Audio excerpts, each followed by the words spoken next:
No, profe. Bien, bueno, hoy tenemos dos textos que en realidad a mí a instancia de la letra me hubiese encantado poder darla de manera presencial, porque es una clase, digamos, complicada a nivel conceptual, que necesita algunos detalles, que me vendía muy bien el pizarrón. Yo el pizarrón de acá es un desastre, generalmente pierdo más tiempo de lo que termino explicando, así que les voy a pedir que tengan el texto a mano, ¿no? Porque hay algunas formulitas, algunos dibujitos, que está bueno que ustedes los tengan a la vista mientras yo voy explicando. Vamos a empezar con el texto de Freud, de Introducción al Narcisismo, ¿no? Eh, es un texto, ustedes saben, de 1914. Ahora, ¿Freud habla de narcisismo por primera vez en este texto? No. Él venía haciendo algunas advertencias respecto, casi que iba trazando la necesidad de conceptualizar, que fraguara el concepto de narcisismo, porque se hacía necesario para explicar no tan solo las patologías, que fue el objetivo principal que tenía Freud. Había algo de la esquizofrenia que necesitaba poder ubicarla conceptualmente, pero en la búsqueda de ese hallazgo conceptual le retorna la necesidad de plantear el narcisismo como un momento del desarrollo libidinal de cualquier sujeto, de toda persona. Él había hablado en 3 ensayos, hace alguna mención muy minúscula, en Un recuerdo infantil de Leonardo da Vinci, también lo había planteado, y Introducción al narcisismo es un texto inmediatamente posterior de esos textos grandes, los más importantes, como El chiste y su relación con el inconsciente, el caso Dora, 13 ensayos, la interpretación de los sueños. Inmediatamente después de eso, decanta con este texto de Introducción al Narcisismo, que luego de haberlo escrito, le permiten a Freud inmediatamente después escribir lo que son los textos metapsicológicos. ¿Ustedes saben lo que son los textos metapsicológicos?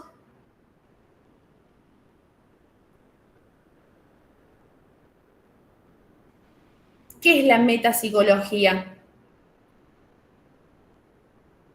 ¿Nadie? Bien, los textos metapsicológicos son aquellos textos que le permitieron a Freud sistematizar su teoría, su edificio conceptual. ¿Qué encontramos ahí? Lo inconsciente. ¿Qué encontramos ahí? La repetición. Es decir, que se trabajaban los conceptos más importantes, esos pilares fundamentales que iban a ser de cimientos de todo lo que es la construcción psicoanalítica. Entonces podríamos decir que inauguralmente tenemos este texto de Introducción al Narcisismo. Entonces, Introducción al Narcisismo es uno de los textos capitales de Freud, ¿no? Capitales. Podríamos decir que inaugura la segunda hipótesis psicopatológica. ¿Se acuerdan cuál era la segunda hipótesis psicopatológica?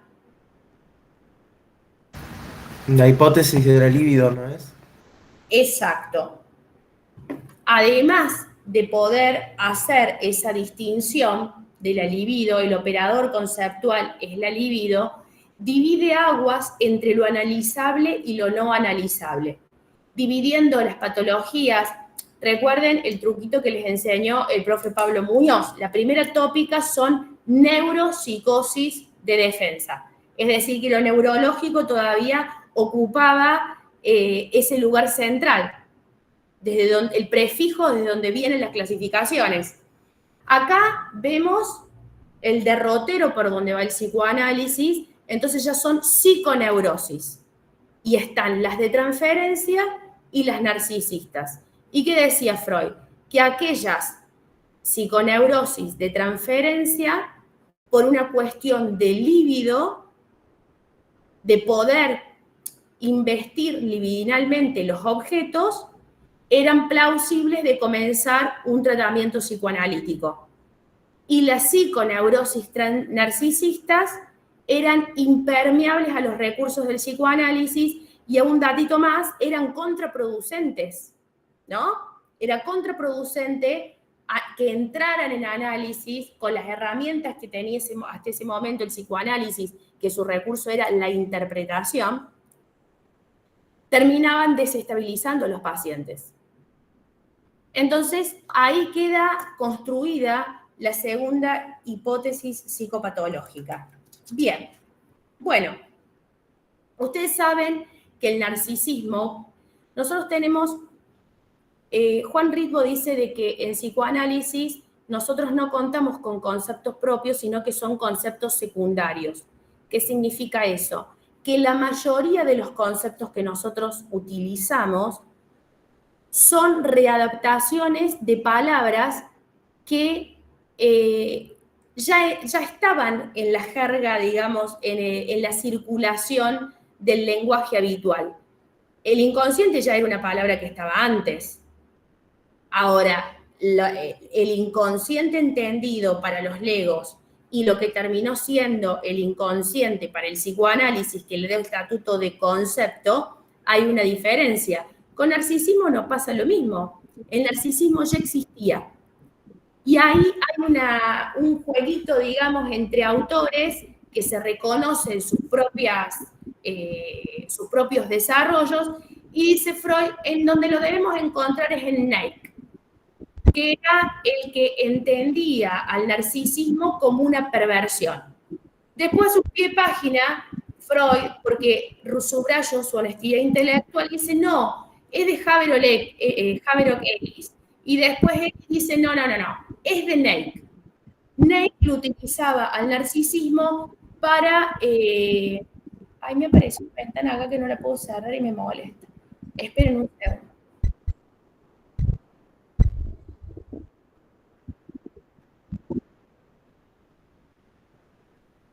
Bueno, no sé, no la puedo cerrar.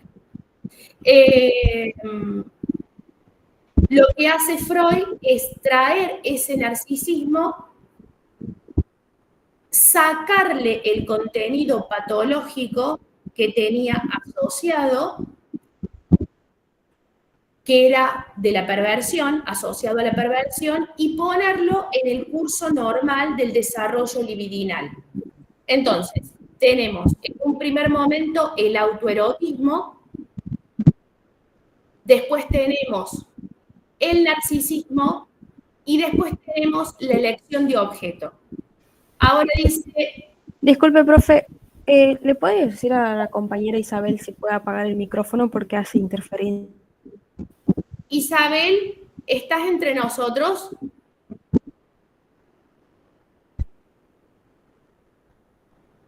Esperen porque creo que la puedo mutear. Denme un segundo. Ya está, profe, dale. Ah, bueno. Entonces, ay, me perdí por donde... Ah, bueno, en el desarrollo libidinal tenemos estos tres tiempos. Y dice Freud, bueno, debe haber un nuevo acto psíquico, a lo que Freud todavía no le pone palabras, que es, por supuesto, el yo. Para que pueda haber narcisismo, es necesario que haya un yo. Ahora, fíjense que cuando uno piensa en el autoerotismo, hay un entendimiento falaz y que circula incluso entre los psicoanalistas, que el autoerotismo tiene que ver con uno, con proveerse. Les voy a pedir que alguien prenda la cámara. ¿Por qué? Por una cuestión de logística. No sé si me quedo frisada, si me están escuchando o no. Alguien que prenda la cámara. Ahí está, gracias, Manuel. Gracias. El autoerotismo no tiene nada que ver con el sí mismo, porque el sí mismo todavía no está constituido. Recordemos que el sí mismo, la idea ilusoria, imaginaria del sí mismo, la da el yo. Entonces, en el autoerotismo lo que encontramos son las pulsiones totalmente despedrigadas. Esa sistematización la va a posibilitar el yo. Entonces, ¿qué es lo que había encontrado Freud? A partir de las parafrenias. Recuerden que Freud no estaba muy de acuerdo con los conceptos de Bleuler, de, ay, esperen que se me está quedando sin batería la compu. Denme un segundo.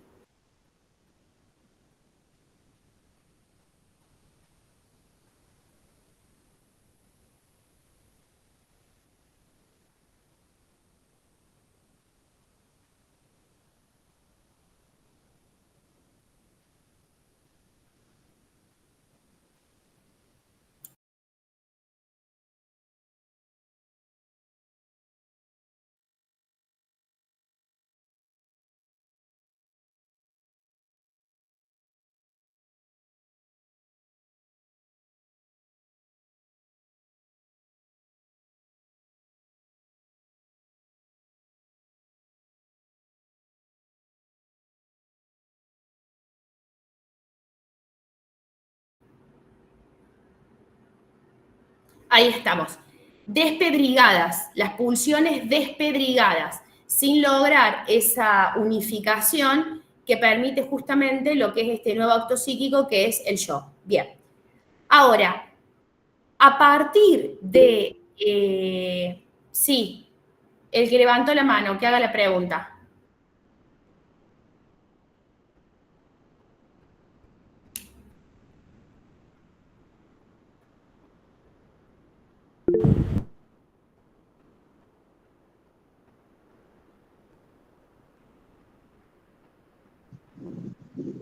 No, profe, fue por error. Ah, bueno. Entonces, ¿qué es lo que sucedía en las parafrenias? Este término que es puramente freudiano, que intenta hacer algunas alteraciones, ya lo vamos a ver un poquito más cuando trabajemos justamente en la esquizofrenia de Bleuler, de las parafrenias. Dice Freud que en realidad la pérdida del interés por el mundo, por los objetos, se da tanto en las psiconeurosis narcisista como en la psiconeurosis de transferencia. Si nosotros nos ponemos en cualquier situación cotidiana, pensamos cuando uno tiene una ruptura amorosa. Lo pensemos más bien en la adolescencia, que la adolescencia es construir los recursos, porque hay que construir esos recursos. ¿Cómo se comporta un adolescente tras una ruptura amorosa? Se tira a la cama, no quiere comer, no le importa nada, los amigos lo pasan a buscar y no quiere salir. ¿Por qué? Porque hay un retraimiento, hay una pérdida de interés por el mundo externo, por las personas y las cosas. Ahora, dice Freud, ¿qué hace la neurosis frente a eso? La neurosis lo que hace es la sustitución por un objeto de la fantasía. Sigue pensando en el pibe, la piba o le pibe, sigue fantaseando con los objetos, encuentren objetos sustitutos de la fantasía, tiene un refugio en la fantasía. Y ustedes saben el lugar de la fantasía, que es un espacio psíquico importantísimo. Es decir, depositar la libido en la fantasía podría ser con un objeto real o con un objeto fantasiado, pero la libido sigue estando depositada en los objetos. Sí, Manuel. Como tiene una disminución del yo. El yo queda empobrecido. Exactamente. El yo queda empobrecido. Ahora, ¿qué pasa en las parafrenias? No existe ese refugio en la fantasía. Entonces, ¿qué hace la libido? Vuelve al yo. Es decir, que el circuito de la libido lo vamos a trabajar un poco más en duelo y melancolía. Esa libido que está depositada en diferentes objetos, en las psiconeurosis narcisistas, lo que hace es retornar al yo. Es un ejemplo patológico de circulación de la libido. Pero dice Freud, ojo, ¿por qué? Porque sin llegar a ese extremo de un retorno absoluto, como pasa en las esquizofrenias, hasta reventarlo al yo, ¿no? Porque la libido también lo revienta al yo. Lo vimos en el caso del presidente Schreber cuando vimos las unidades de psicosis el año pasado. Hay ciertos vías de acceso para tener conocimiento del narcisismo, dice Freud, que no son necesariamente patológicas. Y lo vamos a pensar en 3 grandes vías de acceso. La primera vía de acceso es la enfermedad orgánica. Cuando una persona se enferma, y no es necesario que sea una enfermedad grave, pero un fuerte dolor de muelas, ¿no? No podés pensar en otra cosa que no sea ese dolor de muelas porque es algo que te quema el cráneo, no querés hacer ninguna otra actividad y lo único que necesitas es que ese dolor pase. Si nosotros nos enfermamos de un tratamiento, nuestra energía, nuestro interés y el único objetivo que vamos a tener es recuperarnos. Es más, es muy notable que cuando una persona se enferma, por ejemplo, cuando hemos estado o engripados o con alguna nana en particular, traen un tecito. Sí, haceme la sopita, ¿no? Ese uso disminutivo de ese lenguaje maternizado que nos pone en una posición bastante infantil, ¿no? Nos volvemos ñañosos, y sí, tráeme la comida a la cama, y sí, dejé las pastillas en la mesa, tráeme el vasito. Hay algo de lo infantil que se vuelve a poner en juego, que podríamos hablar de esos lugares comunes a los que uno retorna. Cuando uno está enfermo, lo que hace la libido es un retorno al yo, pero es un retorno momentáneo. Vos te curaste de la gripe y tenés ganas de volver al trabajo, tenés ganas de volver a juntarte con tus amigos, tenés ganas de volver a salir. Esa es la primera vía de acceso donde Freud puede dar cuenta de que hay un retorno de la libido al yo. Ahora, ese retorno a la libido del yo es momentánea. Una vez que nos hemos recuperado, volvemos a investir el mundo y todos los objetos que tengamos a nuestra disposición. La otra vía de... ¿Hasta ahí se entendió? Sí, profe. Sí, profe. La segunda vía de acceso que tenemos es la hipocondría. ¿Alguien sabe lo que es la hipocondría? Creer que nos sentimos enfermos.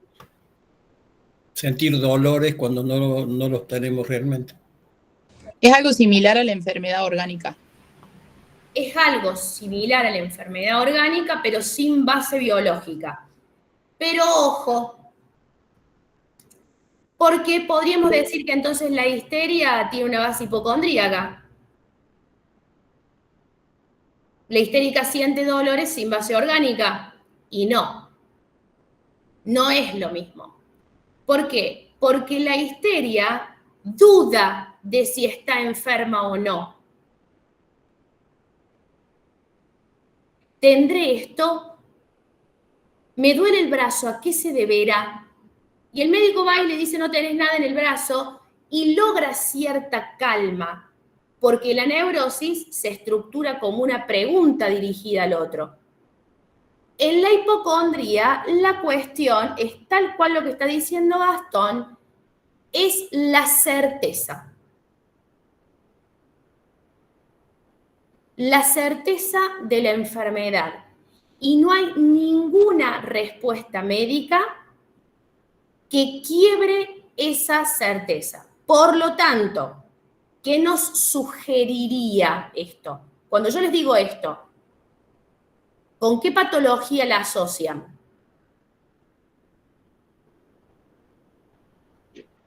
La esquizofrenia, Parafrenia, la profe. demencia precoz.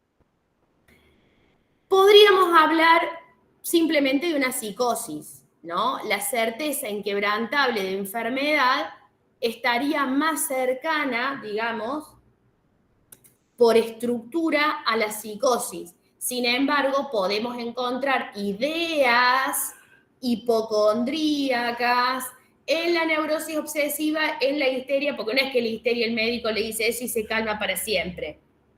Se calma un rato y después le duele otra cosa. Y las grandes visitadoras de guardia son las histéricas, ¿no? Que van una y otra vez a querer confirmar que el médico o que les diga que tiene algo o que les diga que no tiene nada, porque permanece la duda. Así como está la certeza inquebrantable en la psicosis, en la histeria está la duda. Algo debo tener. Porque hace rato que esta mano me duele. ¿Me habré golpeado? No me acuerdo que me haya golpeado. Vale, hace la placa. No tiene nada en la placa. Y vuelve pero me sigue doliendo, vos sabés, un poco la mano, pero ahora ya también me duele hasta el codo. Digo, su cuerpo está tan ofrecido al síntoma que permanentemente algo está molestando, pero no tiene las características de la hipocondría. En la hipocondría, la libido retorna al yo, pero no hay cura. No se cura, porque no hay una enfermedad biológica.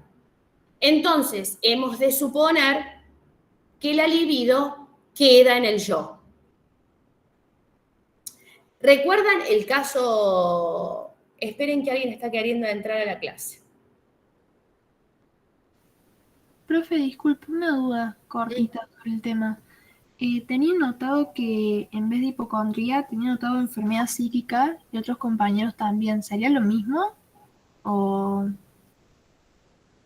La enfermedad psíquica también puede ser una parafrenia. Ahí Freud habla bastante específicamente de lo que ocurre en la hipocondría para hacer el contraste entre la enfermedad orgánica, donde una vez curados investimos de nuevo el mundo exterior y los objetos, y en la hipocondría no. ¿Por qué? Porque no hay ese retorno a la salud. Entonces queda en el yo. El primer episodio de Schreber, si ustedes revisan el caso, ¿de qué fue?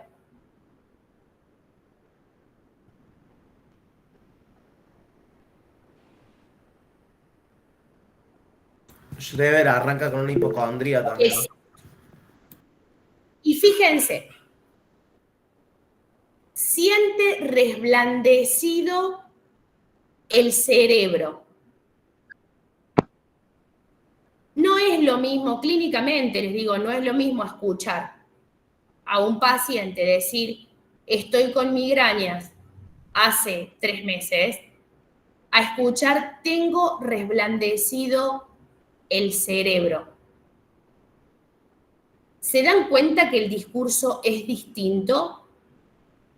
Que cuando uno habla ya de me duele la cabeza, hay mucho más componente simbolizado, porque nosotros no tenemos acceso a qué es lo que nos duele. Nosotros sentimos un dolor acá, pero no sabemos si es el cerebro, una membrana, no tenemos idea de ese lenguaje de órgano tan potente, ¿no? Sí. Profe, ¿a qué se debe que lo lleva a ese concepto? ¿Tiene conocimiento de eso? ¿A qué cosa? No entiendo. A llamarlo de esa forma, digamos. No, Lo usa como metáfora. Ajá, bien. Es un lenguaje de órgano, donde no es me duele el pecho. Claro. Es siento electricidad en el ventrículo derecho. Bien. Es como el término que lo que usa él, digamos. Claro, que es típico, digamos, de patologías un poquito más agudas. Claro, claro, sí, sí, sí. Entiendo. Y después, por último, tenemos la vida amorosa de los sexos. Ahí nos podemos dar cuenta que cómo opera el narcisismo cuando elegimos a nuestras parejas. Voy a hacer una aclaración. Nadie hace elecciones por apuntalamiento solamente y nadie hace elecciones narcisistas solamente. Cuando hablamos sin la patología, cuando hablamos de la vida amorosa de los sexos y uno elige un objeto que no sabe muy bien por qué lo ha elegido, después cuando viene el momento del desenamoramiento, ahí, ¿qué le vi? ¿No? Porque uno no sabe lo que vio en lo que vio, en lo que eligió. ¿Por qué elegiste lo que elegiste? Bueno, ese contenido es inconsciente, ¿no? Las elecciones están muy atravesadas por el inconsciente. Entonces no podemos decir que son puramente imaginarias. Participa el orden simbólico en la elección.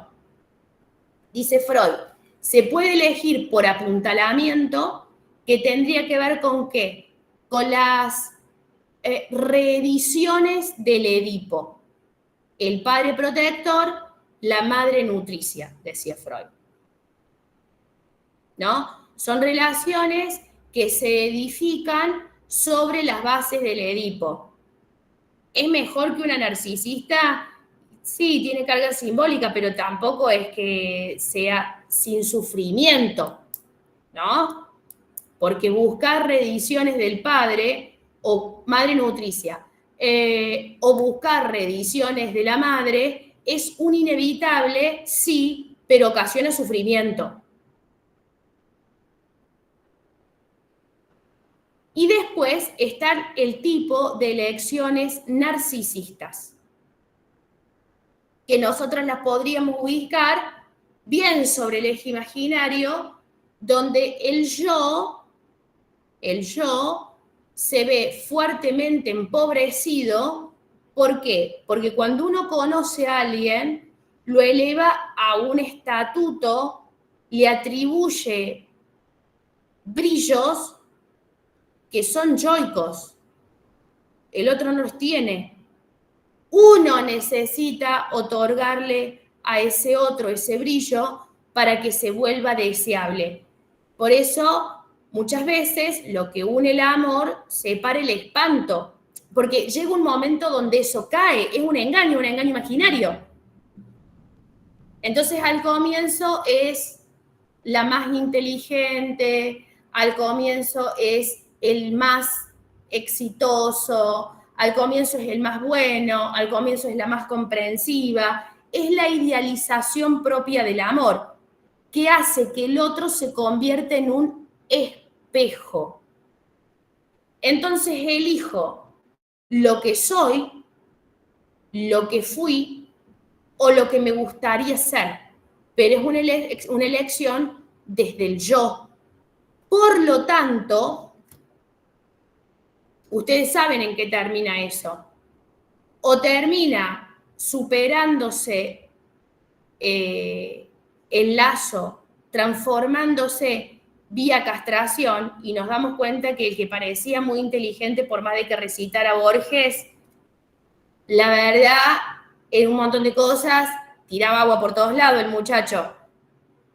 Y poder continuar y transformar la relación más allá de la falta, es decir, que participe la castración en ese lazo, o cuando nos damos cuenta que los brillos habían sido atribuidos por nosotros y que el otro, la verdad es que pobre, ¿no? La cosa viene muy precaria, cae toda la ilusión, por supuesto, eso es con dolor, es con sufrimiento, porque en realidad lo que se hace es, si la elección fue en espejo, el yo también se ve debilitado. Ahora Freud, Freud hace una diferencia que Sí, Silvia. Perdón, profe, o sea que eligió a la otra persona, pero se eligió a él mismo, como él Es querría una, ser. es una elección narcisista. O lo que a mí me gustaría ser, o lo que fui, o lo que soy. Es tan parecido a mí, raro, ¿no? Es tan parecido a mí. Ahora lo entendí. Tampoco las diferencias tan abismales garantizan ningún éxito. Somos tan distintos, nos súper complementamos. Eso es una ilusión muy fuerte y muy lábil, que también se va a romper. Porque la verdad es que la diferencia y lo igual parte de lo mismo. O somos iguales, entonces nos vamos a llevar súper bien, o somos tan diferentes que nos vamos a volver un complemento y volvemos al mito del andrógino de Platón. Si yo estoy con él, somos tan diferentes que vamos a volver a ser esa esfera con 4 brazos, 4 piernas, desafiando a los dioses. Y ustedes saben lo que le pasó al andrógino. Fueron partidos por la mitad. O sea, la castración es inevitable, ¿no? ¿Por qué lo que pregunta Sol? En realidad, la vida amorosa de los sexos lo que nos demuestra es que hay algunas elecciones que son vías yoicas, son hechas por medio de vías yoicas, pero además el yo resigna parte de su narcisismo en el momento del enamoramiento, ¿no? Porque hay una sobreestimación del objeto. Entonces resignamos muchas cosas al comienzo para mantenerlo al otro en el lugar del ideal. Freud hace una diferencia que para mí es falaz. Hay que reverla. Hay que ver de qué se trata bien esto, porque él dice que los hombres, en el momento de estar con, lo habla en categorías de género, recordemos que todos los desarrollos de género y cómo la sexualidad se despega de todo eso son posteriores. Pensemos que es un texto de comienzos del siglo XX. Entonces él habla en términos de hombres y mujeres, pero bien podemos saber que existe la posición masculina y la posición femenina independientemente del género. Para mí, a lo que estaba aludiendo Freud en este caso no es a hombres y a mujeres, está hablando de la histeria, que la histeria no es sinónimo de mujer. Les cuento por qué.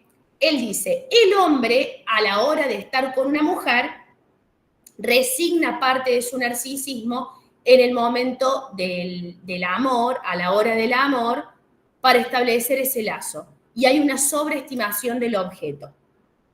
Bien. Las mujeres, dice Freud, sobre todo cuando la naturaleza los ha hecho lo suficientemente hermosas, prefieren ser amadas a amar. Es decir, que no existiría esa rebaja yoica ni esa sobreestimación del objeto. Yo les voy a hacer el análisis que logré hasta ahora, porque para mí los textos de Freud no tienen fondo, siempre se pueden hacer nuevas lecturas, y es lo que uno encuentra en la clínica de la histeria. ¿Qué es lo que encontramos en la clínica de la histeria? Que la histeria, vamos a aprovechar que ustedes ya vieron toda la materia, ¿se acuerdan que Lacan decía que toda ella está concernida en el campo del otro? Queda totalmente volcada al campo del otro. Entonces, al estar totalmente subsumida en ese campo, la histeria se pregunta, las histéricas e histéricos se preguntan fuertemente si son amados. Es como si los lazos estuviesen atravesados por el deshojar margaritas. ¿Me ama o no me ama? Ahora, es muy difícil que tomen contacto con un interrogante que a ella las divide. ¿Yo realmente amo?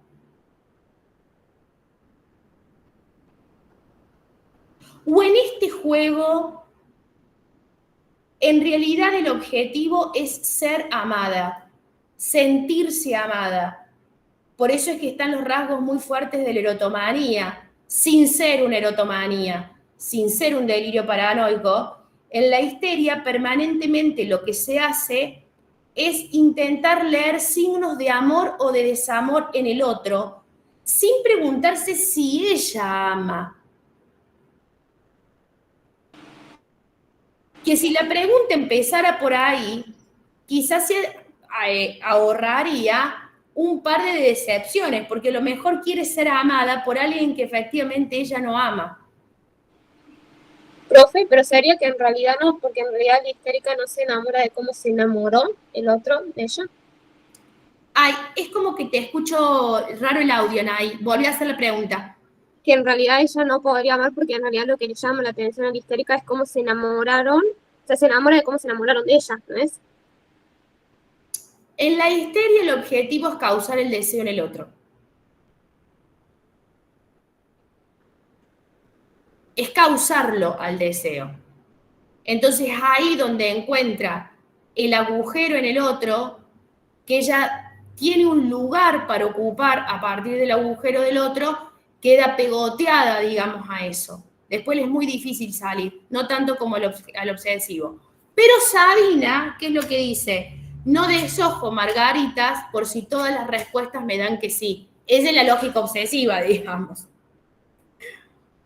Que necesita ubicarlo al amor en el lugar del imposible. Entonces no deshoja Margarita, porque no sea que todas las Margaritas le respondan que el otro lo ama, y eso se le vuelve una tortura. Entonces, en realidad lo que está distinguiendo acá Freud es la diferencia entre en el amor más clásico, donde hay una renuncia yoica, donde al otro lo vemos tan grande al comienzo, revestido de tantos colores. ¿Es necesario? Sí, chicos, es necesario. ¿Por qué es necesario eso? Porque recordemos que para que un lazo pueda arrastrarse a lo simbólico, comienza como un tratamiento imaginario. ¿Cómo constituimos nosotros nuestro cuerpo? Las representaciones que nosotros tenemos de nuestro cuerpo han sido primero formadas a través de una imagen. Recordemos que el niño primero es objeto imaginario, es el sustituto de falo imaginario de la madre, y es a partir de ahí donde ingresa el discurso. Entonces, también siguiendo esa lógica, podemos decir que al comienzo las imágenes son importantes y las ilusiones son importantes. Y parece que el otro no tuviera defectos. Es necesaria esa primera parte, ese tráiler de la película. Lo que pasa es que el tráiler de la película siempre nos muestra las escenas más interesantes.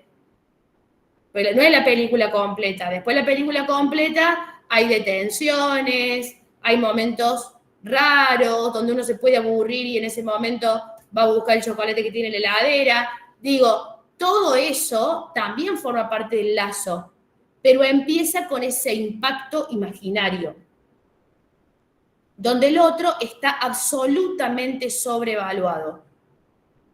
Y el yo queda desvalido, el yo se vuelve indefenso. Cualquier cosa que haga el otro golpea de una manera importante.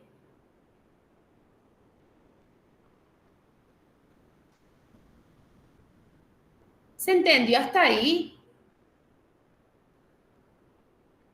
Sí, profe. Sí, profe. ¿Alguna duda o pregunta? Cuando dijiste que ella siente la necesidad de ser amada o creer ser amada, no hay directamente un abandono del yo. No, hay una pregunta. En vez de un empobrecimiento, digamos, un rebajamiento total del yo. No, es Del una otro, pregunta más para que el otro dé posesión, digamos. es una pregunta dirigida al otro para que el otro dé consistencia. Por lo que les decía que me parece que Lacan lo explica muchísimo mejor en la histeria. La histérica vive en el campo del otro. Recuerden esta frase porque es central en histeria, así como el obsesivo arrastra sus objetos a la jaula de su narcisismo. Vive entregada. Fíjense, Dora. Dora estaba metida, no porque era el alma bella. Dora no era el alma bella. Ella después se da cuenta de su participación. Le cuidaba a los pibes a una, lo acompañaba al lado en el otro, al padre le hacía de cómplice. Digo, todo su mundo estaba atiborrado de otros, a los que ella todos lo sostenía. Eso es típico de la histeria. ¿Para qué? Para sentirse amada. Todos los esfuerzos que ella hacía era para que del otro vinieran signos de amor. La histérica paga con su cuerpo sostener al otro. Sostiene a todo el mundo. Por eso, Freud decía de que las posiciones asistencialistas, digo, la enfermera, el médico, el docente, tenían algo de esa entrega total hacia el otro. Eran circunstancias, el cuidado de un enfermo es sumamente histerizante. Es entregarse al otro. ¿A cambio de qué? De ser amada. Es una posición que en la jerga le decimos sacrificial. Se piensa, digamos, desde la histeria, que asumiendo ese sacrificio, lo que retorna es el amor. ¿Solo el amor o ser reconocidos también? El reconocimiento es amor. Es leído como un signo de amor. Profe, ¿puedo hacer una pregunta? Sí. Hay una parte donde me quedo como inconcluso porque empezó a nombrar la diferencia entre el amar como renuncia yoica, y ahí es donde comentó toda la idealización y lo que veníamos hablando recién de que era necesario lo imaginario para formar el lazo, y no entendí como a qué diferencia se refería, si después venía otra parte o eso me quedó como inconcluso. La diferencia entre el amor como idealización y qué otra cosa. Y el amor histérico, podríamos decir, que es lo que Freud llama el amor de la mujer. Está ahí solapado, está raro, digamos, está rarito. Me parece bien, que Freud, recordemos que él estaba como muy concernido por el tema de la histeria. Sus grandes desarrollos habían llegado de las patologías, me parece que en este momento de su obra, a la histeria es a la que tenía bastante más trabajada, ¿no? Recuerden que el primer texto de histeria es de 1895, o sea, ya había ahí un gran caudal de casos. Y recuerden que las histéricas colaboran con Freud fuertemente en la construcción del psicoanálisis. Si no hubiese estado esa pregunta, que un cognitivo diría que es un rasgo caracterológico. La histeria pregunta, se pregunta al otro, se vuelve a preguntar. Esa cuestión de la pregunta por la causa de sus dolores, ha ayudado a Freud a construir el psicoanálisis, sin lugar a dudas. Entonces, cuando acá hace ese solapamiento, me parece que está hablando no del amor de las mujeres, sino del amor en la histeria, donde deshojan margaritas. Me ama, no me ama. Y es así, ¿no? La alternancia. Hizo este signo, me ama. Hace otro signo, no me ama. Y así, en esa duda neurótica permanente. Profe, ¿puedo hacer una pregunta? Sí. En cuanto a lo de las tres vías de acceso, me quedó un poco inconclusa esa parte de en dónde se encontraría el narcisismo en la elección por apuntalamiento de la vida amorosa. No, justamente Freud dice, hay dos tipos de elección de objeto. Una por apuntalamiento y otra narcisista. Lo que yo les quise decir al comienzo para explicar es que cuando uno elige un objeto, esa elección tiene atravesadas las dos formas. Está bien. Siempre hay algo del apuntalamiento porque siempre hay un residuo, un resabio edípico, porque del Edipo nadie se cura, ¿eh? El Edipo no se termina a los 5 años. Estamos constituidos en una triangulación, pero que es una triangulación significante. Ya lo sabemos a eso, que la metáfora paterna no es el padre, sino que es toda esa sustitución significante. Entonces, todos nuestros lazos están atravesados por una dinámica edípica, pero también por una dinámica narcisista, que es esa cobertura imaginaria de cuando uno conoce a alguien y no sabe por qué. ¿Qué le vi? Hay veces que se hacen hasta recortes de las partes del cuerpo, ¿no? Yo lo primero que le vi fue, no sé, como decía el Dante, el brillo en la nariz.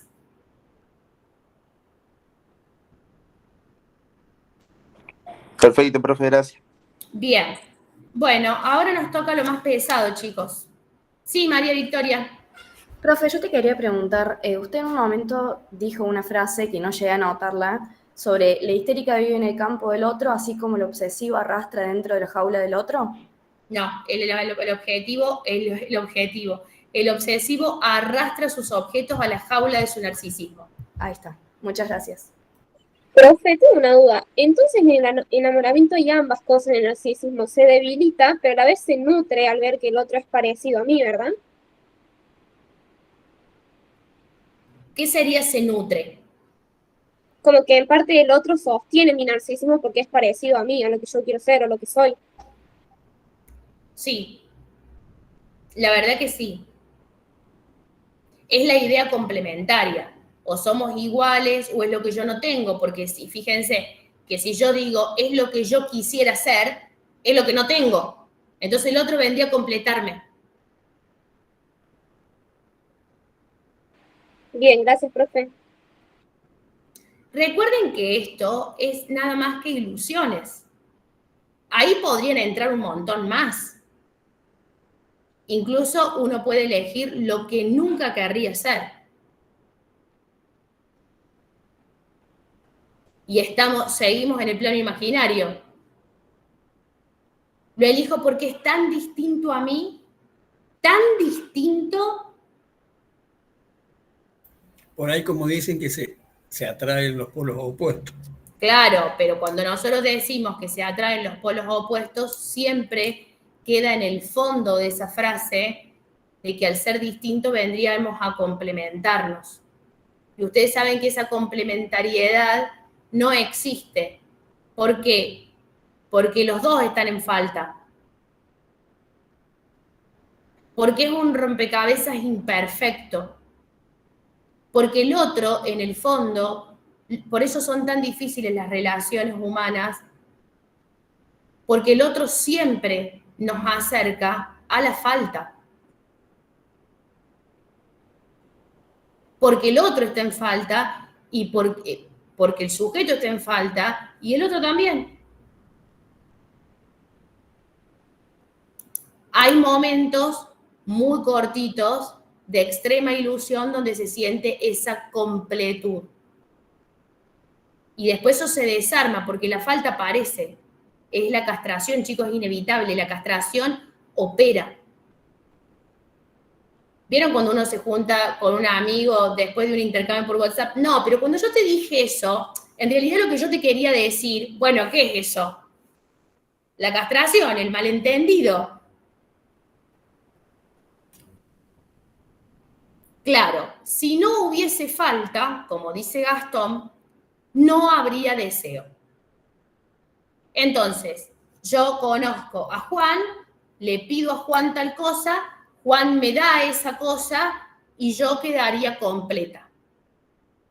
Y Juan hubiese cumplido con su objetivo de darme exactamente lo que necesitaba. Pero como el ser humano no es un ser humano de necesidad, sino que trasciende, utiliza palabras para pedirle al otro a través de una demanda, pero esa demanda siempre es equívoca porque el otro no va a responder en función a eso, sino que va a responder en función a la falta, se abre el más allá del deseo.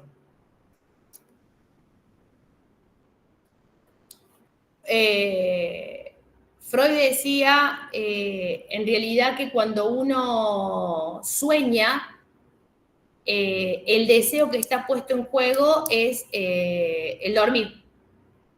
Uno sueña para seguir durmiendo.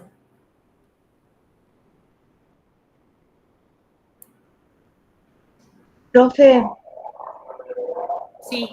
disculpe, ¿por qué Freud, creo que es también en la introducción al narcisismo, que dice que propone el nuevo dualismo pulsional, habla de la libido yoica y libido de objeto? ¿Cómo lo relacionamos acá con el narcisismo? ¿Qué quiere decir ahí? Justamente ese dualismo pulsional, él logra diferenciar lo que es una libido yoica de una libido sexual.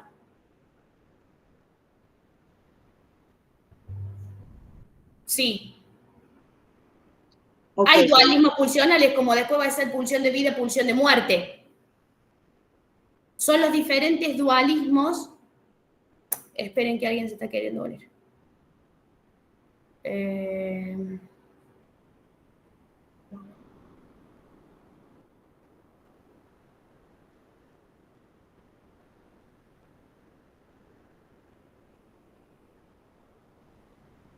Tatiana.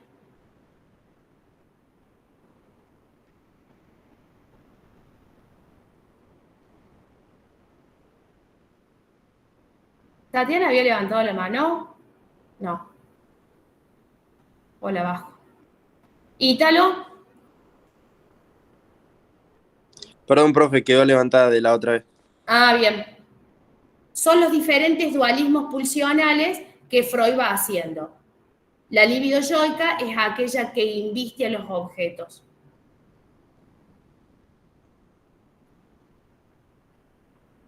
Bueno, gracias, profe. Son esos pseudópodos. ¿Recuerdan que hablaba Freud como si fueran pseudópodos? Como si fuera un pulpo que va invistiendo los diferentes objetos. Bueno, chicos, empecemos con instancia de la letra porque esto acá se arma. Esto viene difícil. Cuando ustedes lo trabajaron en el práctico, en la cursada, ¿lograron entender este texto?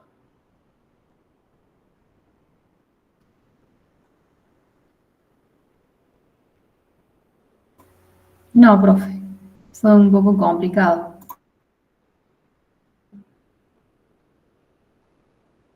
Bien. Está un poco, para mí lo leí, pero se me confunde mucho. Bien. Este es un texto muy inicial de Lacan, 1957, donde lo que vamos a encontrar son trastocamientos que Lacan hace de la lingüística para dar cuenta a esa frase que todos repetimos, y es que el inconsciente está estructurado como un lenguaje. El inconsciente no es nada oculto. Si nosotros tenemos esa idea de que el inconsciente es algo oculto, por culpa de Freud, que decía que tenía el lugar del arqueólogo, de ir juntando restos. Entonces, al hacernos esas metáforas, Freud nos da la idea de que cuando el paciente está hablando, en algún momento va a salir eso que está oculto, en algún lugar de la cabeza. El inconsciente está estructurado como un lenguaje. Se desliza en el hablar de alguien. Pero no tan solo en el dicho, en todo lo que implica el lenguaje. Recuerden que el lenguaje no está solo hecho de lo dicho, también está hecho de lo no dicho, también está hecho de nuestros movimientos. No le voy a decir algo de la pulsión porque se las voy a complicar más, pero en realidad el sujeto del inconsciente habla mucho más cuando no dice nada, y es a través de la pulsión. Porque no los voy a complicar más con esto, lo digo para que se entienda que el inconsciente no es nada oculto, sino que tiene que ver con una participación lenguajera, necesariamente. No hay otro lugar donde vayamos a encontrar al inconsciente que no sea en el discurso y en sus intermitencias, en el discurso y en sus insuficiencias. Bien, como yo podía anticipar de que este es un texto que suele quedar medio chueco durante la cursada, vamos a empezar, quienes la cursaron conmigo van a escuchar la misma clase. Es la misma clase. Porque a mí me parece importante hasta empezar a explicar el título. El título del texto, que alguien lo lea. A ver. La instancia de la letra en el inconsciente o la razón de Freud. Bien. ¿A qué se refiere cuando ustedes leen ese título? ¿A qué se refiere? ¿Qué piensan ustedes que se está refiriendo con instancia?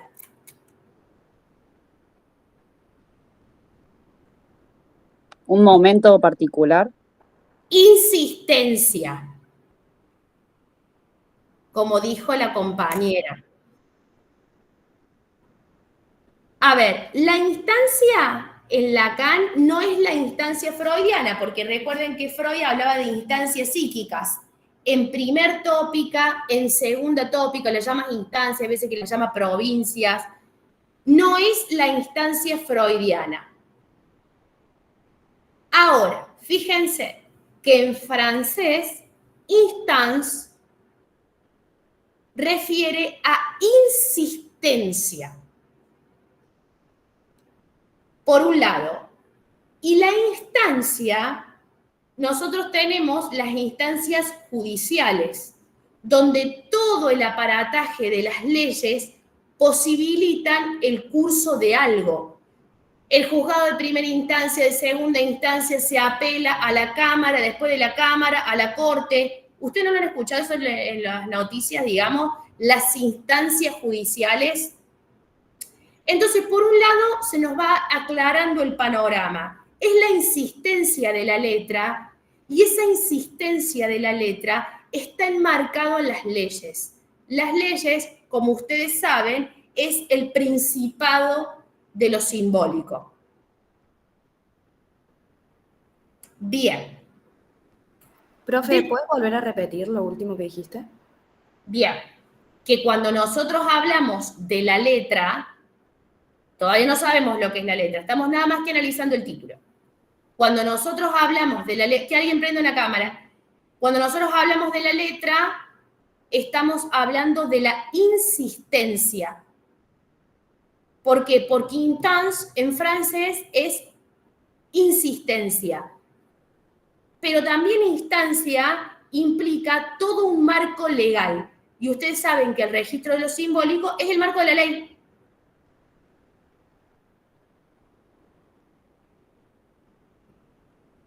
Ahora. Gracias, profe. La letra en el inconsciente. Es la letra. ¿Dónde se la encuentra? En el discurso del paciente.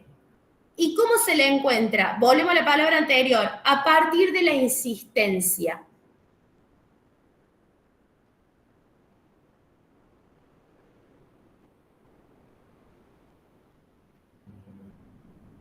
Y cuando hablamos de la razón desde Freud, no estamos hablando desde el racionalismo. No es la razón del racionalismo. Estamos hablando de la ratio. La ratio refiere a una proporción, alude a las matemáticas. ¿Y qué significa eso? Que alude a las matemáticas. Que la letra es como las letras en matemáticas. Nosotros tenemos la X, tenemos la Y. ¿Qué significa la X o la Y? Hay que descifrarlas.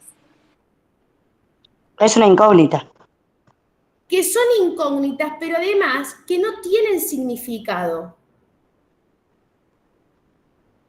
A partir de la asociación con otros números, es como nosotros adquirimos la significación en matemática. X, llegamos al... Yo siempre fui muy mala para las matemáticas, pero X igual a 102. Pero ese 102 no es que X siempre es 102, sino que en asociación con números, con operaciones matemáticas de división, de multiplicación, de potencia, a partir de esas asociaciones con otros elementos abstractos también, son todas abstracciones, esa X adquiere el resultado de 102. La letra a lo que se está refiriendo Tiziana es que no tiene significado.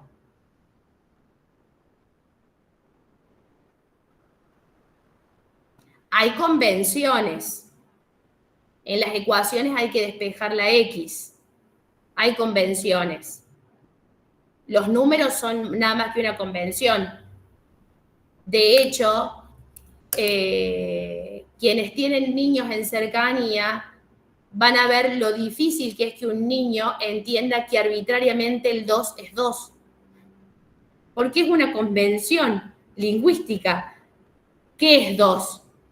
Bueno, nosotros le explicamos que una cosa sumada a otra es 2, pero el 2 en sí no es nada.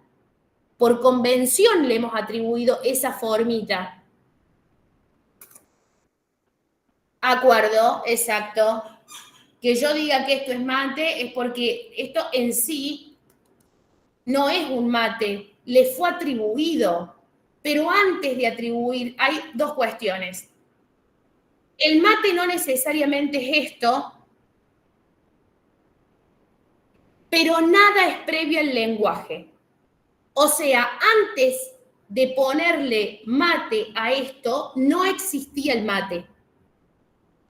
Puede haber existido cacharro con una bombilla, pero el mate existe a partir de que se lo puede nominar. Solo existe lo que puede ser dicho. ¿Por qué? Porque el lenguaje preexiste, es anterior a la existencia de las cosas. Si nosotros hubiésemos dicho en 1940, esto no existía, no tenía nombre. Esto tiene nombre ahora. Y a partir de ahí nosotros todos podemos decir de que es un teléfono celular.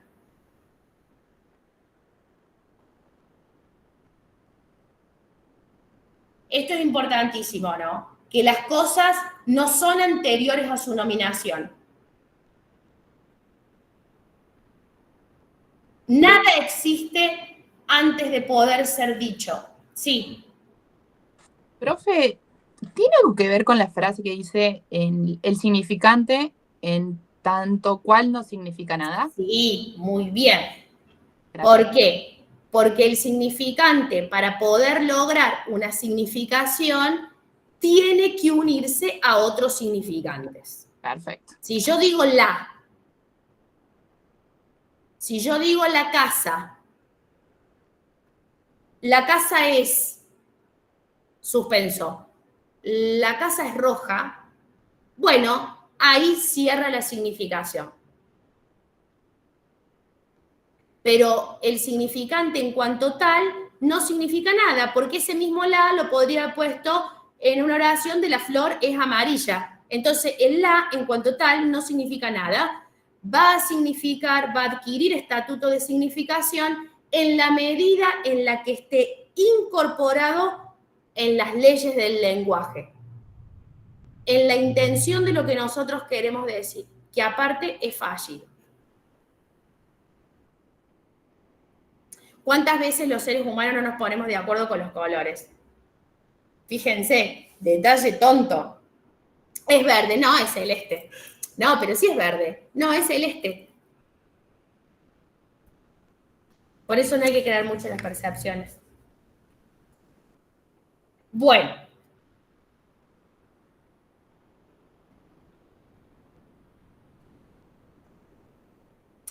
La letra, dice Lacan, insiste.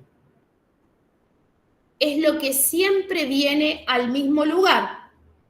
Y cuando yo les digo la letra es lo que viene siempre al mismo lugar, ¿qué les suena eso a ustedes?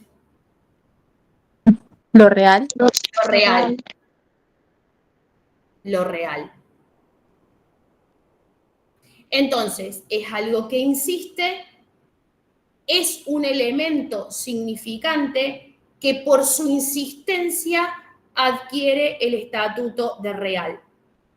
Cuando ustedes atiendan pacientes y si se dedican al psicoanálisis, porque si no, quizás no le den tanta importancia a estas insistencias, van a ver que hay significantes que siempre aparecen asociados.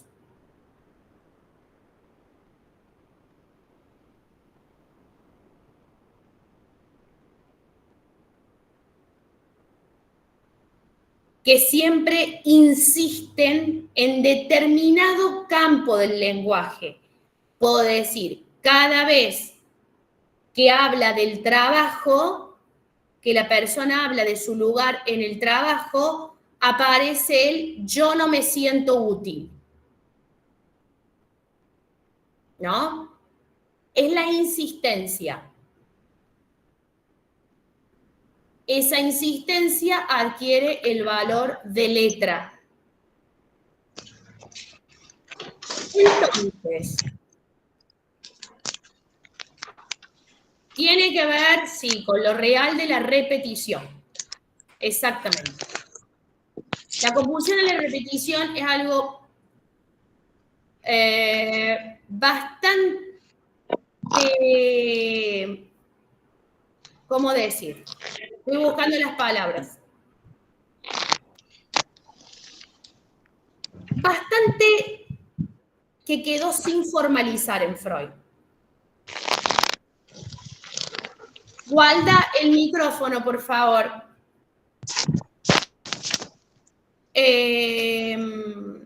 Entonces, esa insistencia, ¿quién la va a marcar? El analista. El analizante habla. Habla. Ahora, uno que está escuchando empieza a advertir que hay cierta insistencia de los significantes.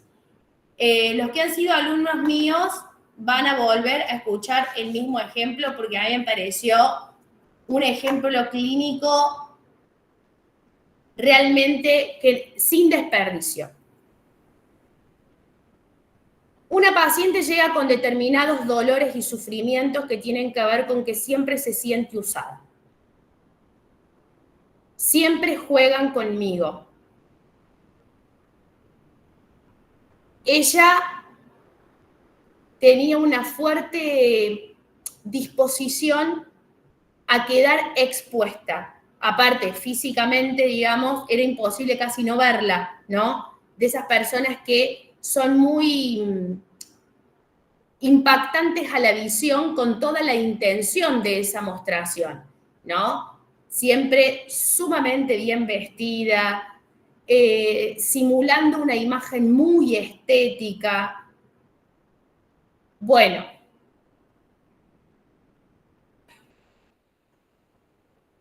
En el curso del análisis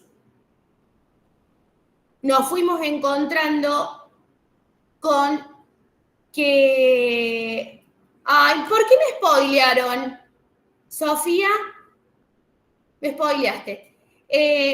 Fuimos encontrando que ella, durante toda su infancia, había sido la muñeca de la madre. Entonces, ese significante muñeca, fíjense, pongamos que el S1 es muñeca. Ahora, ese S1 está asociado a algunos S2, que es ser muñeca es que jueguen con vos. Ser muñeca es ponerte en una vidriera permanente para ser vista. Entonces, ¿cómo ataca el analista para desarmar eso? Ataca al intervalo. Desarticular ese significante muñeca a los significantes asociados que tiene la cadena. A todo esto se refuerza que ella había tenido un problemita de salud menor cuando era chica. Ya de más grande va al médico, va con su pareja y el médico le dice a la pareja, vos la tenés que cuidar como si fuera una muñeca de cristal. O sea que fíjense, al significante muñeca, todas las connotaciones que tenía. O sea que también muñeca es un lugar de fragilidad, de que algo permanentemente puede deteriorarse, que era una mujer que en cualquier momento se rompía. Entonces, esa es la insistencia de la letra, lo que el analista va a marcar. ¿Se entiende?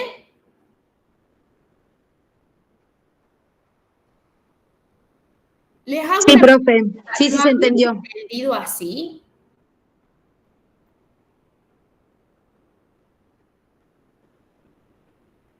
Bien. O sea, profe, que cuando hay una insistencia, hay una resistencia por parte del paciente, ¿se podría decir? No, hay Si que algo se está haberlo repitiendo, sabido. pero si algo se está repitiendo es porque el sujeto no lo está incorporando, no lo está siendo consciente. Está habiendo una A resistencia. ver, por eso se repite. no hacerlo consciente no significa que sea del inconsciente. Primero. Y segundo, que tratemos de estirarnos un poquito más. Es el inconsciente para Lacan, es la estructura del lenguaje. Entonces, en todo caso podemos decir que es un saber no sabido.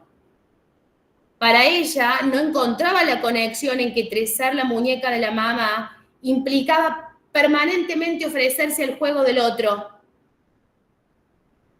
Y una muñeca también es juego, es diversión. Me entretengo, me aburro de la muñeca y la dejo en el placar.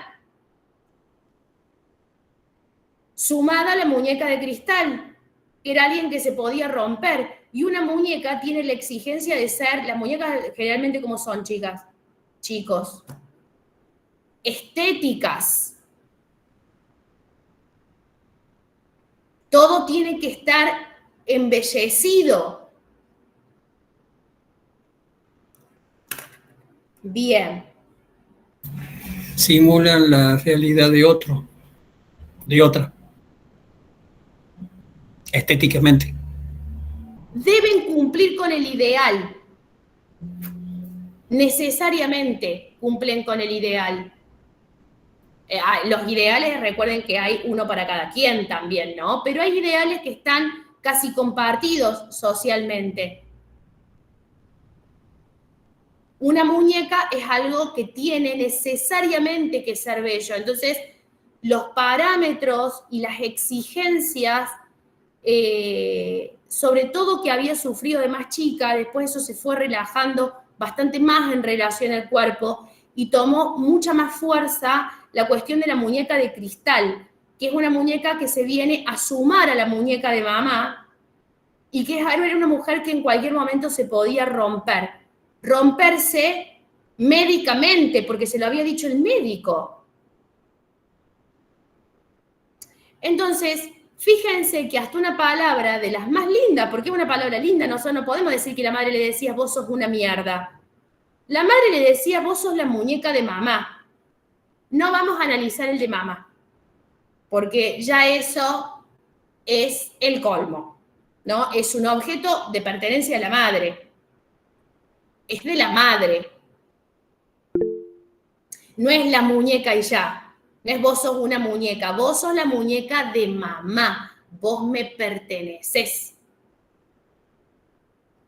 Sí. Yo voy a decir eso, profe, como un objeto de pertenencia.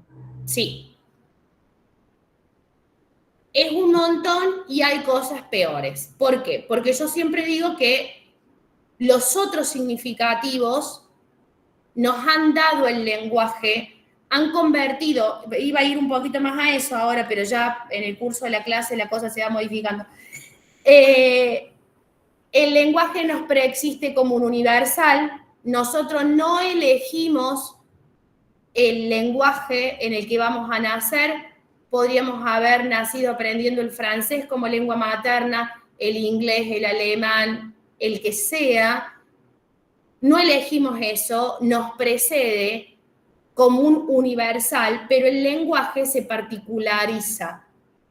Entonces, ese muñeca, para esa analizante, no es lo mismo que para Manuel, para Felicita, para Carmela, para Julieta, para Valentina.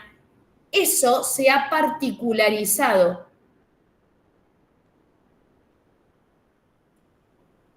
Es claro, Cecilia, que no le vamos a atribuir una mala intención a una madre que dice sos la muñeca de mamá, porque si hay algo que les aclaro, es que como padres o personas que van a tener a cargo niños la van a cagar. O sea, eso es así. Ya no hay otra manera. Porque el lenguaje parasita. ¿Cómo dice Lacan? El efecto letal del lenguaje.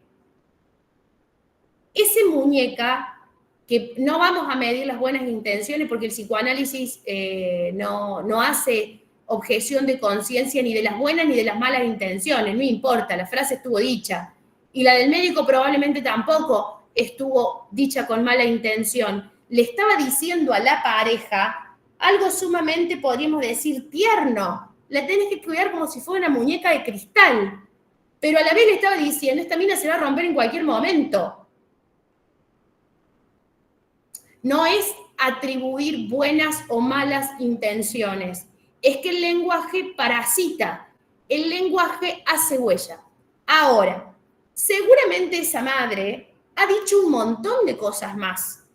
Y el sujeto tomó los significantes del campo del otro y se identificó con ellos.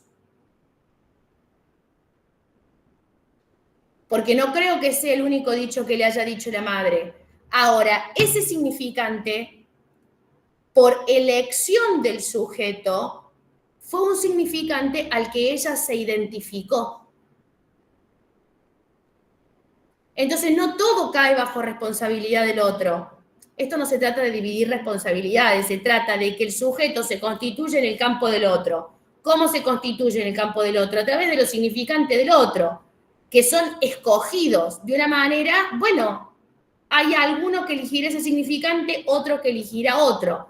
Por suerte, no hay significante que le aporte un ser al sujeto, porque ahí estaríamos cagados para el resto de la cosecha.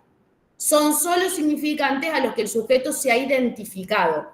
Y como se trata de una identificación, se puede desarmar y que ese uno pueda quedar desmontado de los significantes que seguían en la cadena. Ahora, si el ser, una muñeca, le hubiese otorgado efectivamente un ser, bueno, estaríamos hablando no de un ser hablante, estaríamos hablando de otra cosa. Sí.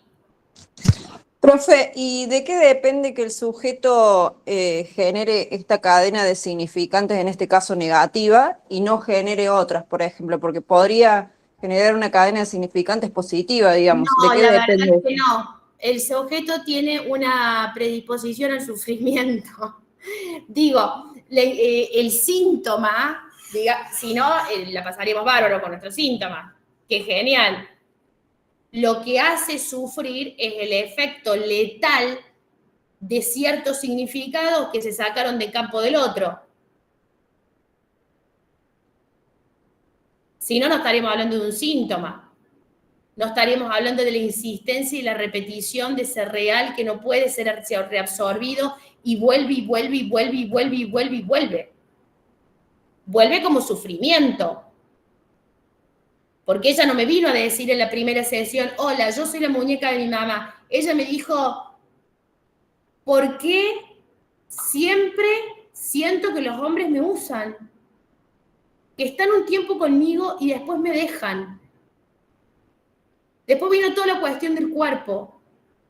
Aparte, verla el primer día, cuando llegó al consultorio con una camisa escocesa impecable, con todos vuelitos, los zapatos rosas, era una muñeca lo que tenía al frente mío. Eso también es lenguaje, ¿eh?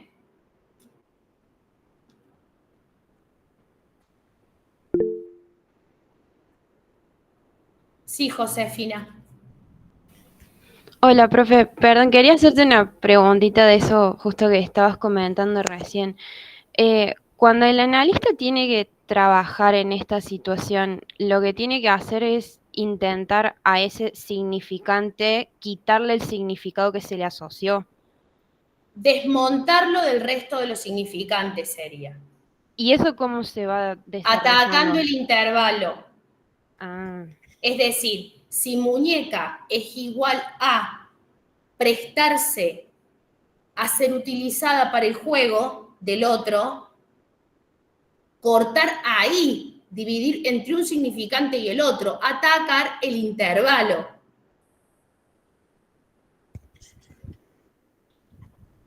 Por eso la interpretación más efectiva es atacar el intervalo. Es desacoplar un significante con otro.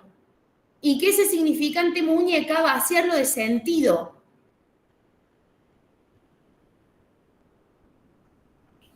Está bien, gracias, profe.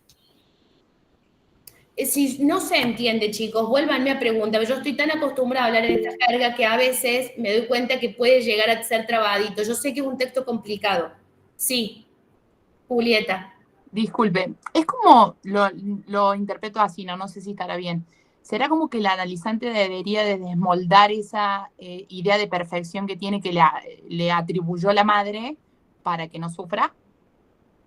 ¿Podríamos tomarlo así? Primero, advertir que el ser muñeca es un imposible. Claro. O sea que ya ese ideal no circule más. ¿No? Segundo, que las muñecas gustan, depende a cada quien. Y después, hacer lo que hizo Freud respecto a las inversiones dialécticas y a los desarrollos de verdad. Ella se ofrece como muñeca. Ella se ofrece como muñeca. Porque si vos te juntaste con un pibe y no te escribió, y aparece a los 15 días y te vuelve a juntar con el pibe y se vuelve a desaparecer durante 2 meses y vos seguís yendo, hay un ofrecimiento a ese juego. Que el juego, ustedes saben que para que haya juego tiene que haber dos, o en la fantasía o en la realidad, pero hay dos.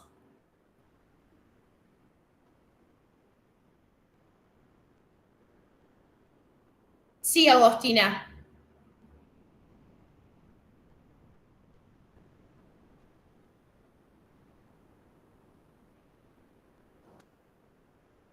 Tenés la mano levantada, Agostina. Sí, ¿se escucha? Sí, ahí sí.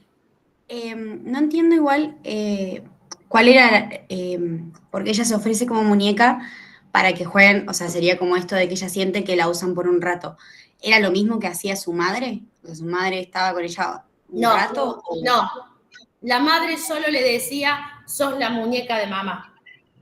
Ah, Lo que pasa es que es más largo el caso, chicos. Esto es un recorte para que ustedes vean el efecto letal del significante. Pero era una madre volcada hacia ella. Era su muñeca. Una muñeca. Profe. Sí.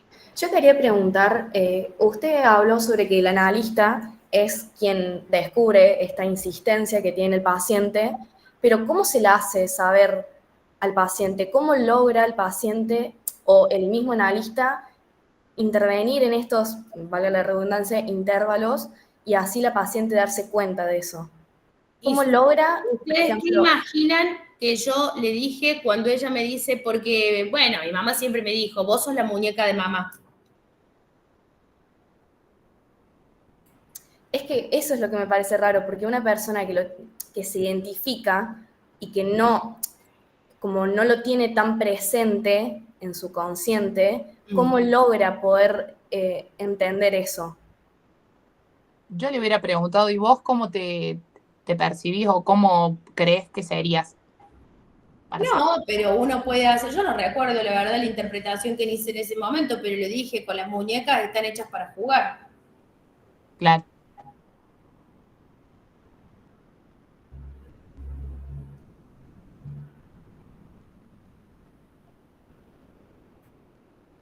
Gracias, profe. Profe, y esa identificación con ese significante de muñeca, ¿no? Tiene que ver con otros factores, ¿no? Más allá únicamente del lenguaje, de que únicamente le digan muñeca, porque, como decía antes, debe haber un montón de madres que le dicen capaz muñeca a su hija. Hay otros factores también que implican ahí la identificación, porque es por elección, como dijo usted. Exactamente, el sujeto participa en la operación de utilizar ciertos significantes del campo del otro e identificarse con ellos.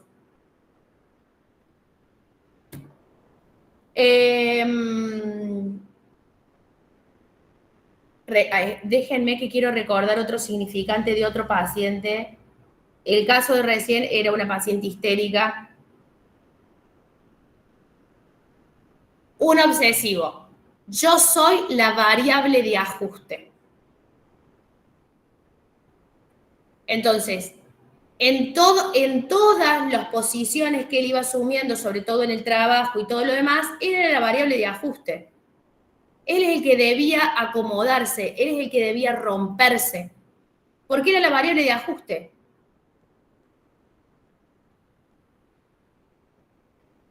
Entonces, esa insistencia que la advierte el analista es lo que se subraya.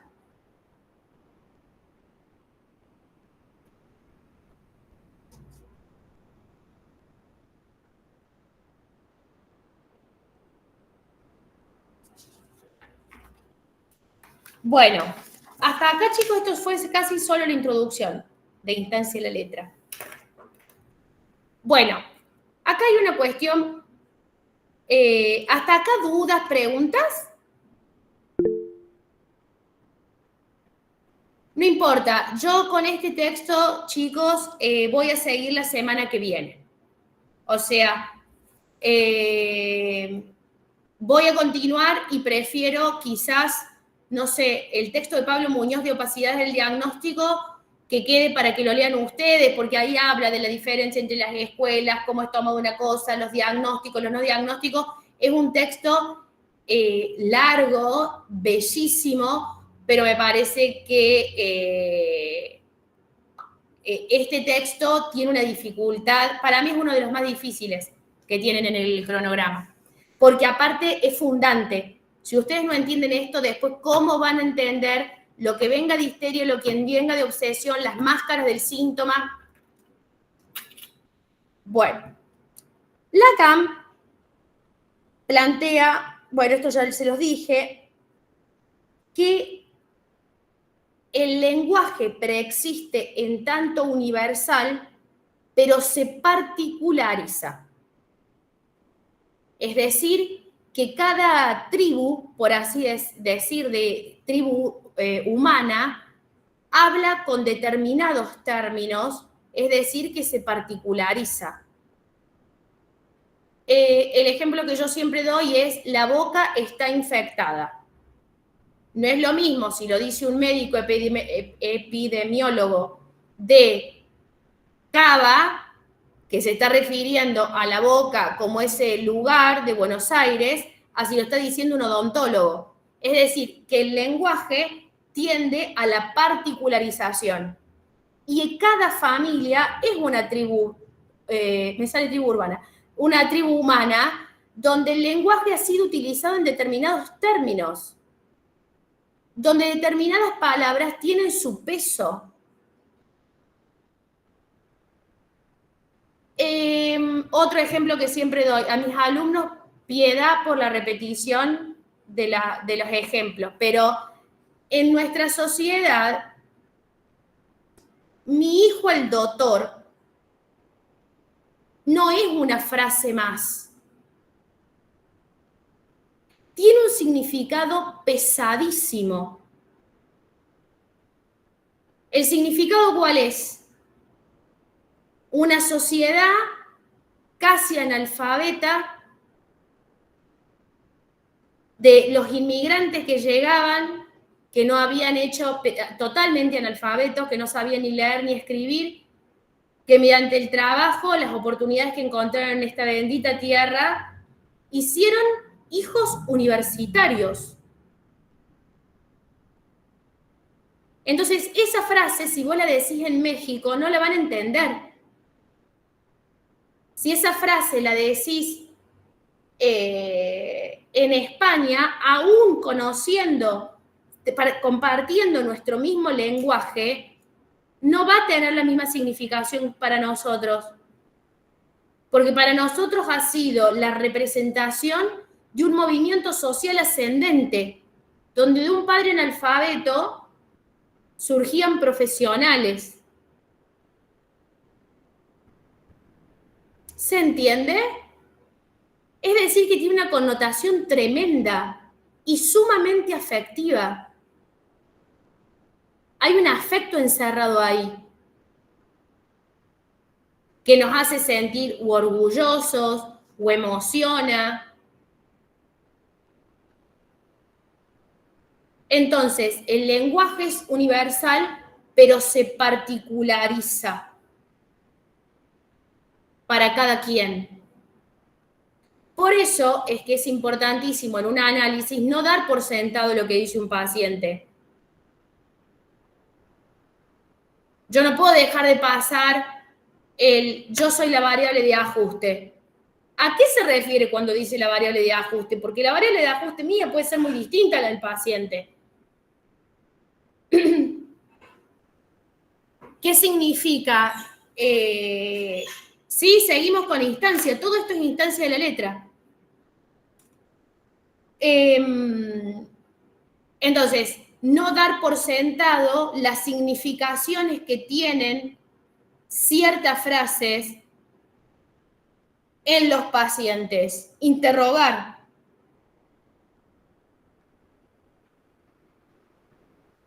Bien, entonces, ahí Lacan da la primera definición de letra como soporte material de la palabra. Y hay que desmontar, ¿no? Soporte material que el discurso concreto toma del lenguaje. ¿Qué es un discurso concreto? Es lo efectivamente dicho. Nosotros, ¿qué podemos hacer en un análisis? Y escuchar lo que está diciendo, lo que se dice. De ahí nos agarramos, de lo dicho. Después el lenguaje, ustedes saben que es un conjunto de elementos, pero esos elementos no tienen una organización arbitraria. Es decir, que esos elementos, para que adquieran cierta significación, tienen que estar ordenados. Si yo digo roja, casa, es la, ustedes no entienden. Ahora, si yo digo la casa es roja, es porque hemos asumido las mismas leyes del lenguaje, que es la gramática. Importantísimo. La gramática es importantísimo. Otra paciente, ella dice que cuando era chiquita decía, todo pasó a mí. ¿Qué nos hace entender esto? Que todavía el lenguaje no estaba tan armado, porque sería todo me pasó a mí. No, la frase, por ser de los primeros años de la infancia, incluso en su desarticulación, acusan el síntoma, todo pasó a mí. Todo pasó a mí, más allá de que le pasaban cosas, como le pasa a todos los mortales, es que el otro se le volvía sumamente permeable a ella. Todo lo que le pasaba al otro le pasaba a ella. Síntoma, por supuesto, de una tremenda sugestión. Si le pasa al otro, le puede pasar a mí, porque todo pasa a mí. Como si no funcionara ese límite entre el otro y el sujeto. ¿Se entiende?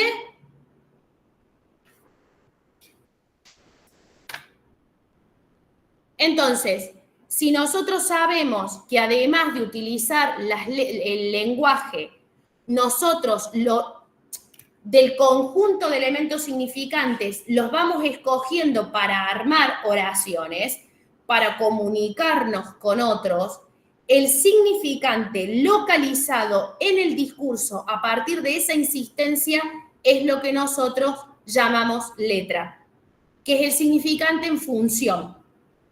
Profe, ¿puede repetir eso, por favor? Más allá de que nosotros tengamos a nuestra disposición un conjunto de significantes, para hablar escogemos ciertos significantes y a otros los descartamos. Por eso es que yo ahora estoy eligiendo todas estas palabras académicas y el Lacan es para dar la clase de psicopato. No hablo como cuando me junte con mi amiga a la tarde. Escojo ciertos significantes. Bueno, entonces, el significante localizado en el discurso, con esta característica de la insistencia, en determinado campo semántico aparece, bajo determinadas condiciones, ver si cuando aparece ese significante aparece la angustia o aparece el llanto o aparece la ira. Eso es lo que es la letra. No es una palabra más. Tiene valor de letra. Sí. Profe, tiene que ver también con que nos expresamos a través de la palabra. En esto que usted dice del llanto y todo eso. Sí, son los afectos asociados. ¿Por qué hay cosas que cuando uno las dice se quiebra? Porque ahí tenemos como un sentimiento. Porque ahí hay gato encerrado. Algo huele mal en Dinamarca.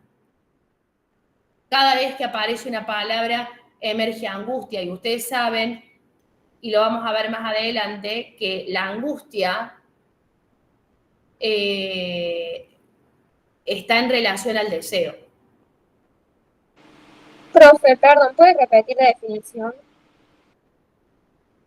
La letra como soporte material.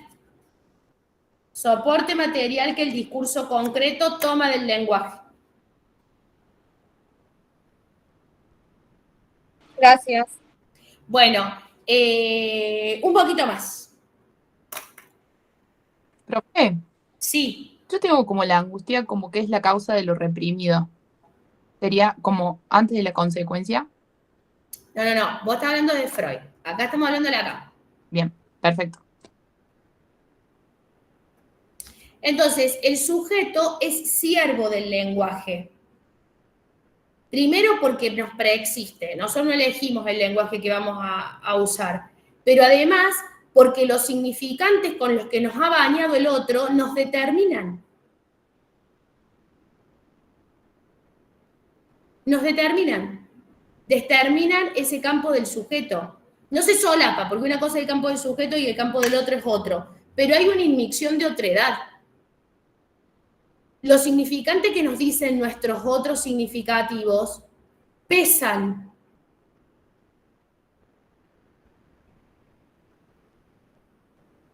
Pesan. Y siempre, todo aquello que el paciente trae a análisis como síntoma, no importa si el significante es hermoso como muñeca, o no importa si el significante es hermoso como vos sos brillante. ¿Ustedes saben el peso subjetivo que tiene que tus otros significativos te digan vos sos brillante?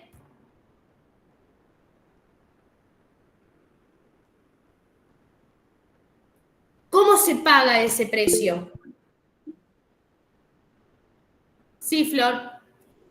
¿Y cómo en esos casos, por ejemplo, porque siempre el significante de los que te paternan, que son los que te dan esa identidad, ¿cómo se hace como para romper esa cadena, digamos? O sea, ¿cómo se, además de hacérselo notar, para que se pueda como revertir esa situación de alguna forma, o esa es como la duda que me queda, que creo que es lo que preguntó antes la compañera, pero no entiendo como más allá de hacérselo ver, cómo se rompe ese significante o cómo se reconstruye. Hacérselo ver, es que primero que esto no es en una sola sesión, no es, hola, vengo curada de toda mi neurosis, no, sino que se va atacando al intervalo, cuando uno dice, porque a mí siempre me dijeron que yo era brillante y tiene un montón de dificultades para construir lazos con el otro, y vos le decís, y el brillo encandila a los demás.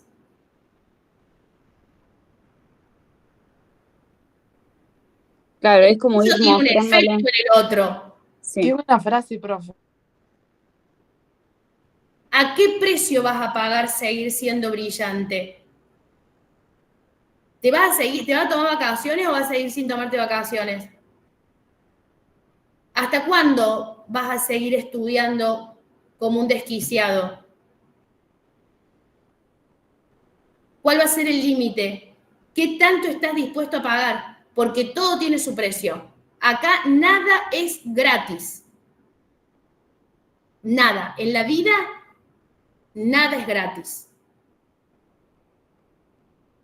O tiene un peso económico o tiene un peso simbólico. Que vaya la redundancia, es lo mismo.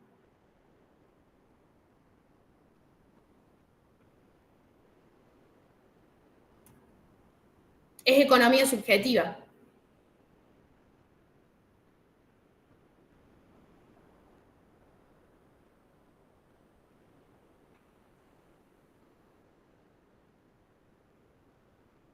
¿Estamos? Sí, profe. Sí, profe.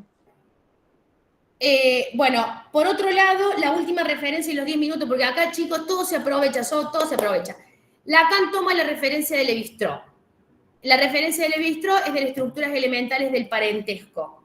Sí, el que no lo leyó lo tiene que leer. Lo siento un montón si no lo leyeron. Yo lo tengo que dar por sabido porque para eso ya cursaron antropología. Y los de AT, pónganse a leer, son nada más que el capítulo 1 de Naturaleza y Cultura. ¿Qué es lo que dice Lévi-Strauss?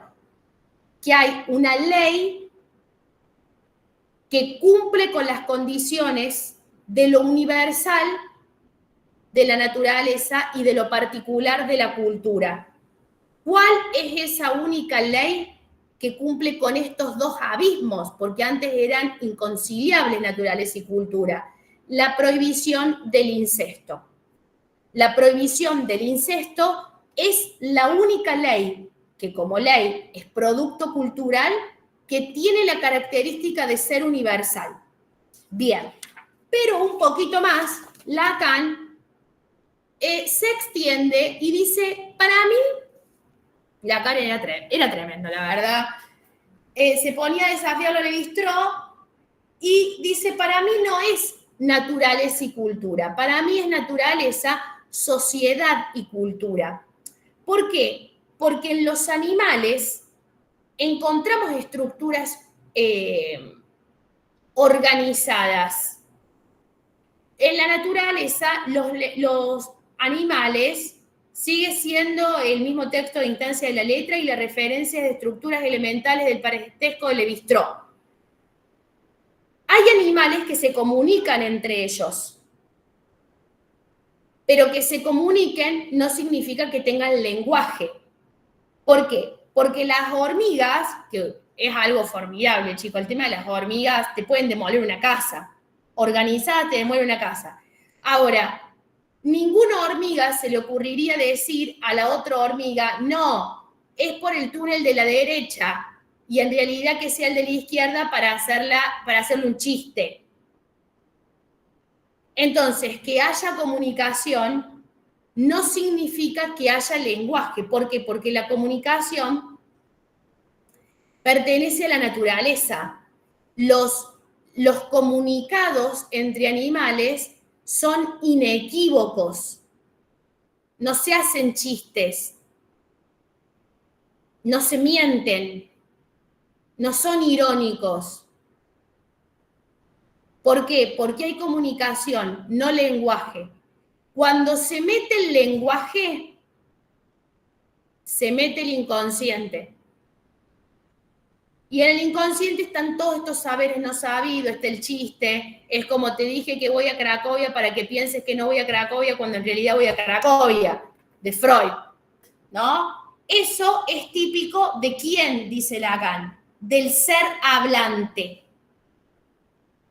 El acto fallido, el equívoco. ¿Vieron cuando estamos en clases y alguno de los profes, porque esto nos pasa más a los profes, cuando nos equivocamos o hacemos un lapsus, todos se ríen, ¿no?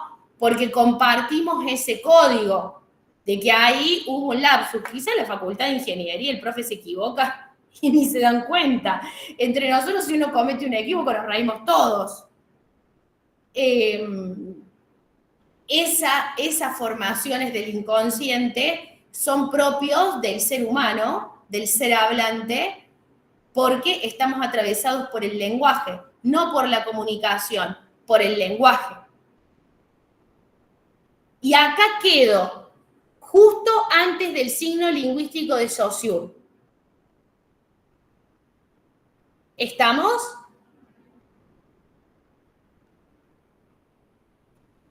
Sí, profe. Sí, Tenemos 5 minutitos. ¿Alguna duda o consulta? Profe, perdón, no lo tomes a mal. ¿Dónde consigo el texto? Porque tengo toda la obra de Lacan y no puedo conseguir el texto. ¿De Instancia de la letra? Sí. En Escritos 1 figura. Pero Instancia de la letra usted lo tiene en la bibliografía de Psicopato, en el enlace. Sí, en el Drive hay un link, Manuel. ¿Está en el grupo? Si no te lo paso. Tengo que lo fotocopie al apunte de Muñoz y tampoco lo consigo, que es el del año pasado. No. Este texto está en el enlace del Drive. Mirá, ahí los chicos te lo están pasando.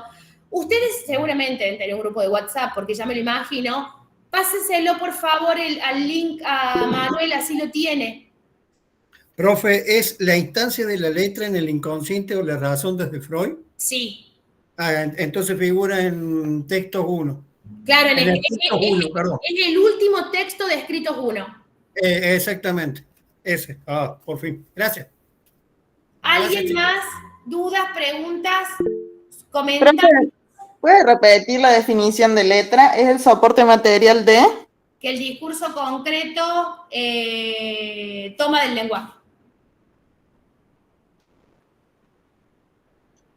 Hola, profe. ¿Qué tal, Julieta? Y hago una consulta. ¿Tendrá dónde está la parte que dio la clase pasada, que era un screen y que dijo que nos lo iba a traer para esta clase? Me olvidé, Julieta, mala mía. A ver, dame un segundo.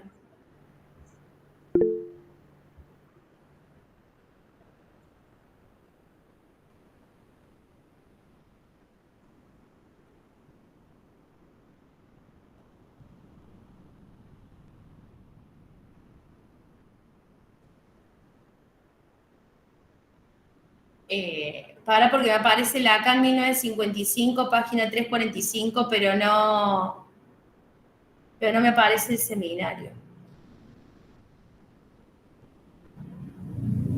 Te lo busco para la próxima clase, ¿puede ser? Sí, profe, no hay problema, gracias.